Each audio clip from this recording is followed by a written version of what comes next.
Welcome to another episode of On the Trail. I'm your host, Matt Moghaddam of Driving Line, and today we're at the Mariscal Mines exploring the backcountry of Big Bend National Park.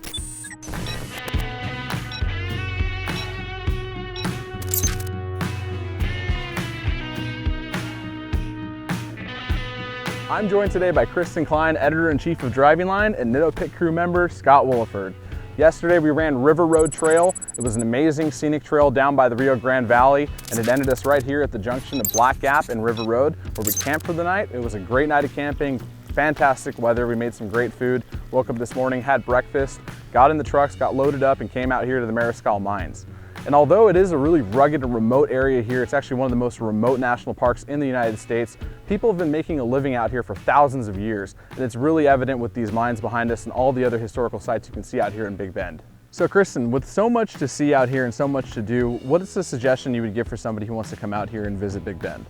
So even for Texans, this is about a day's drive from many of the major cities here. So it's not something you want to do with just a couple days off. You want to plan 2, 3, 4, 5 days that you can actually spend in the park here to enjoy everything that Big Bend has to offer.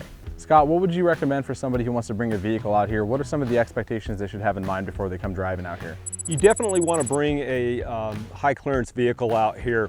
You're going to experience on the trail anywhere from rolling rocks like we have on our feet here today to silty sand, to a little bit of a slick rock maybe. Small drops here and there, but nothing too technical. Yeah, and given that, I mean, we've got some pretty amazing vehicles right behind us here. I brought out my 2020 Ford Ranger. It's got an APG ProRunner full conversion kit on there with 35-inch Ridge Grapplers from Nitto. And I've got King shocks on there, Baja Designs lights. It's pretty well kitted for a trail that we're doing today. But Kristin, you've got more of a modest F-150. Can you tell me a little bit about the truck you brought out? Yeah, so I don't do everyday off-roading. So I actually brought my dad's 2019 Ford F150 four-wheel drive. The Nitto Terra Grappler G2s made me really confident over all these rocks and things that I'm just not generally used to driving over. Yeah, it looked like the truck didn't skip a beat all day yesterday. And Scott, you brought yourself a really well-built Jeep. Can you tell me a little bit about your vehicle? Yeah, so I brought out my 2018 Jeep JLU Unlimited, but I'm running the 37-inch Nitto Ridge Grapplers on rock crawler suspension. The KC lights really helped us get into camp last night, and I was really happy with that. So today we're gonna be running Black Gap Trail, and it is the most difficult trail within this national park. But having said that, it is just a 3 on the scale of 1 to 10 of how difficult off-road trails can get. Kristin, this is really your first time off-roading in a truck in an environment like this. Although, you know, this trail isn't supposed to be very difficult, and that's really the beauty of this trail and Big Bend in general, is that it can be traversed by a lot of novice off-roaders, as long as you're prepared for what the Chihuahuan Desert's got out here for you. Can you give me a little bit of feedback on like what you're thinking going into this trail? Is there anything you're worried about? Is there anything you want to learn today? Yeah, so hearing that Black Gap is a level 3 trail and there's a ledge involved, I'm a little apprehensive about how my truck and my driving capabilities will handle it. I'm not nervous, I think I'll do fine, but I'm glad to have some experienced off-roaders with me. Yeah, I feel like you did really well yesterday on River Road, so I have no doubt in my mind that you're gonna do just as good on Black Gap today. But really, this park is so much more than just four-wheeling. There's so much to see, there's so much to do. So we're gonna go check out this Mariscal mine behind us here before we hit the trail today.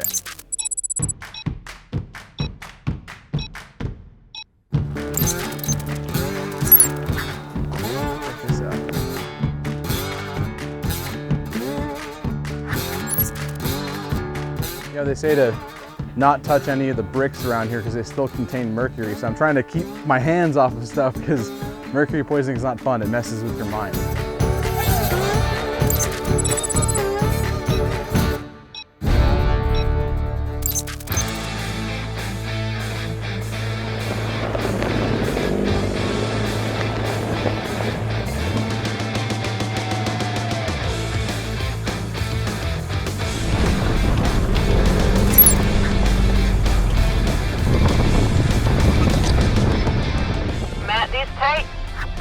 Remind me that one of my concerns on Black Gap is that it might be a little tight for my F-150. I actually call it earning your stripes. So I think, Kristin, by the end of today, you'll have definitely earned your stripes.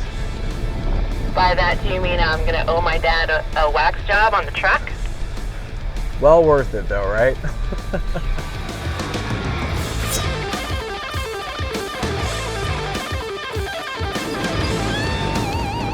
So entering here into Black Gap, it's definitely tight, even for this mid-sized truck. The Ranger's got wide body fenders on it, so I'm scraping here and there, but it's definitely a little bit more concerning if you're in a full-size truck like Kristin's, especially considering that that's not her truck, it's her dad's. Luckily, this is like, you know, just kind of that creosote brush, and it's pretty malleable as you drive through, and it doesn't really leave, you know, deep scratches. You might get a little bit into your clear coat, but you can usually buff that out if your paint's in good condition. Other places like Moab and some places up in Big Bear that we've been to, there's actual boulders that come within, you know, even centimeters of your body on either side. And it really takes somebody in front of you to spot you through those sections. And if you mess up there, it doesn't matter how much buffing you do, you're not going to be able to fix that.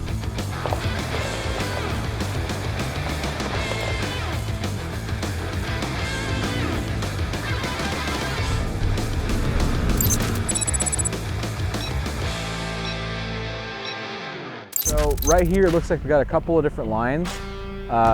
There's a couple of tracks that lead into this main trail over here. There's this one that we're standing on, and the one in front of my truck over here actually has a little bit more of an articulating area up here. And then this one in front of my truck has quite the shelf right over there where you can kind of dip your driver's side tire in and then go up, and then you'll reconnect with the main trail over there. Perfect, now lean into that ridge on your left side. Perfect.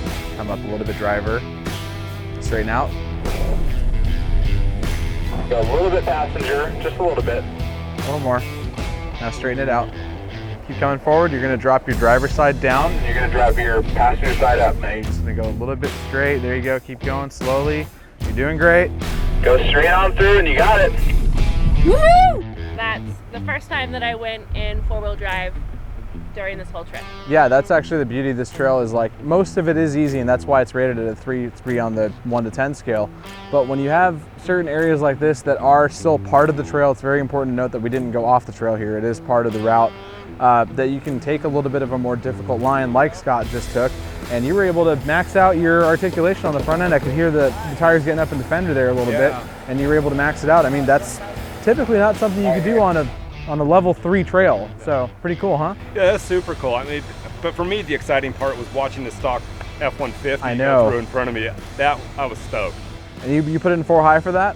Yes. And did high. just fine, no lock or nothing? Nope. Yep, so there you go. High clearance 4-wheel drive. Even if you want to play on some of the more fun lines, as long as you have the wheelbase and the right tires to do it, you can get through it no problem.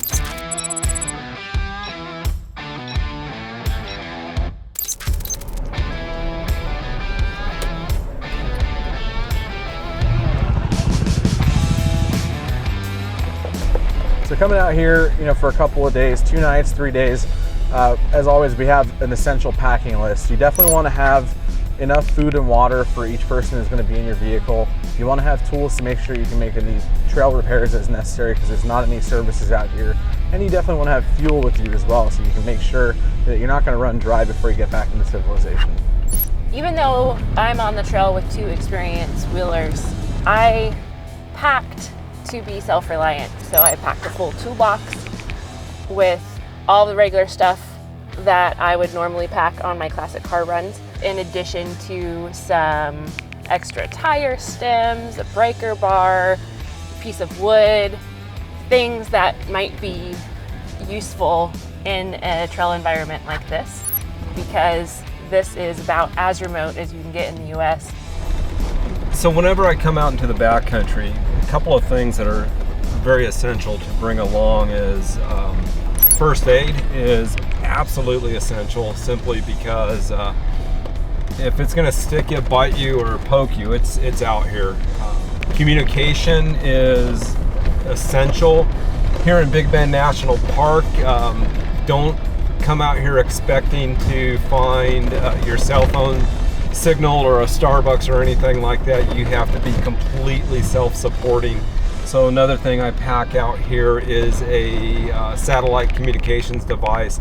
That way, if something does happen, I can send for help by a press of a button, or if I'm by myself, traveling by myself, I can check in with the family back home, let them know I'm okay, and all is good.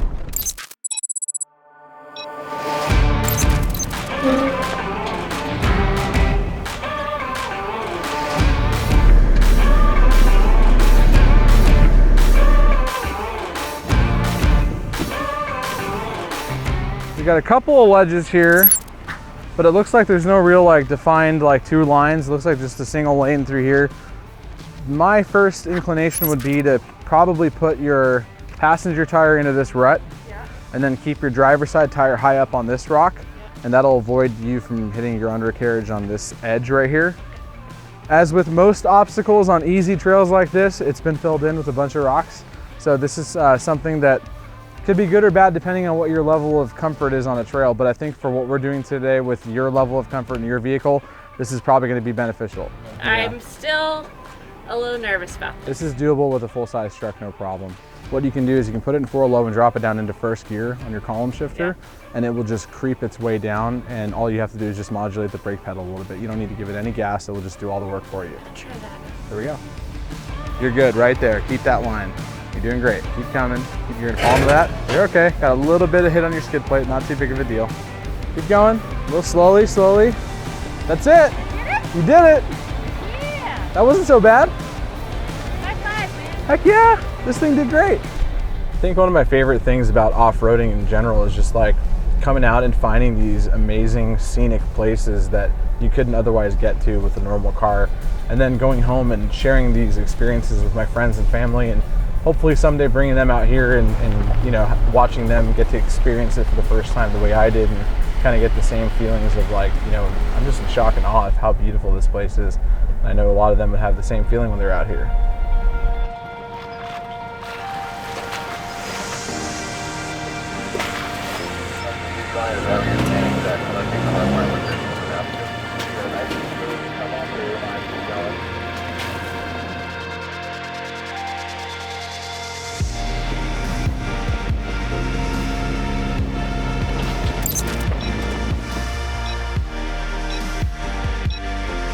All right, well, we're here at the very end of Black Gap. We're about a half a mile from the northern entrance, and right behind us here, the Chisos Mountains and Elephant Tusk. I mean, what an incredible day we had today. We started out at the Mercury Mines. We were checking out some of the history down there. We learned about the bandits that have come through here. We learned about the revolutionaries that are coming through here.